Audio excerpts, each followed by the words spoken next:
Paano ba ang pag-build ng solid financial foundation? Kailangan matibay ang alikansya natin. Importante, hindi lang investment ang ginagawa natin.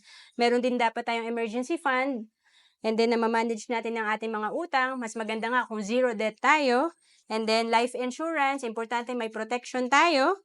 Healthcare at of course, yung cash flow natin dapat maganda. Noong 2012, natutunan ko na hindi lang dapat puro investment ang ginagawa natin. Sa pag-build ng solid financial foundation, i-consider din natin ang life insurance at healthcare. Kasi sabi dito, most people are focused on making more money, yet forgetting life insurance and healthcare. So tandaan natin, one single major illness or death in the family can wipe out everything. Talagang mauubos ang ating laman ng alkansya or ating mga naipundar. Kung naghahanap ka kung saan ka pwede magsimula, dito ka sa level 1 investing natin sa Kaiser.